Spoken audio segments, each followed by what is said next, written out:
आपल्याला हा जो बैल दिसतोय तो अगदी खालून पार वरपर्यंत गेला आणि डोंगर फार उंच आहे.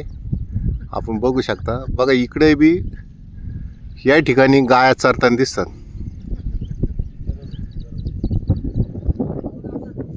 बघा निसर्गरम्य परिसर आहे. आम्ही आज निसर्गाच्या सान्निध्यात आलेलो आहोत. आपण बघू शकता इतकी शुद्ध हवा आहे. बऱ्याच वेळा मी निसर्गरम्य परिसर असा पाहिला, एसटीतून पाहिला, गाडीतून पाहिला, पण हा परिसर फार छान आहे. बघा ते आमचे साहेब आहेत. बघा तो डोंगर बघा, किती झाडे आहेत बघा तुम्ही. हा हा हा हा आहे ना, छान छान छान.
काय झाडी काय डोंगर समुद्र ओके मध्ये हाय. अरे फक्त गुवाहाटीला झाडी डोंगर नाही, आमच्या आंबेगाव तालुक्यात पण सह्याद्रीच्या ह्या पर्वतरांगा आहेत. ही निसर्गाची देणगी आणि इथं पण मोठ्या प्रमाणात झाडी डोंगर आहे. निसर्गानं नटलेला बहरलेला आमचा हा पश्चिम भाग आंबेगावचा. शहाजी बापू इकडं पण या आणि इकडची पण झाडी आणि डोंगर पहा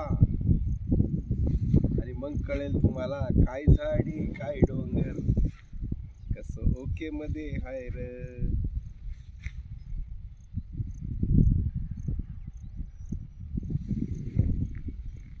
अतिशय सुंदर विलोभनीय असं दृश्य आपल्याला या ठिकाणी पाहायला मिळतंय. निसर्गाचा एक आविष्कार आहे आणि सह्याद्रीच्या ह्या पर्वतरांगा आपल्या भागामध्ये एक निसर्गाचं फार मोठं वरदान आहे. आणि या सह्याद्रीच्या पर्वतरांगांच्या कुशीमध्ये भीमाशंकराचं मंदिर आहे आणि आमचं डिंबी धरण आहे. आणि या सह्याद्रीच्या पर्वतरांगांमुळेच या भागामध्ये या ठिकाणी दरवर्षी अतिशय चांगल्या पद्धतीचं पर्जन्यमान होतं, पाऊस पडतो आणि दरवर्षी आमचं डिंबा धरण त्या ठिकाणी भरतं. ही खऱ्या अर्थानं या सह्याद्रीच्या पर्वतरांगांची भीमाशंकराची कृपा आहे. आणि म्हणून हा इथला भाग अतिशय सुजलाम सुफलाम आहे. निसर्गरम्य वातावरण या ठिकाणी आहे.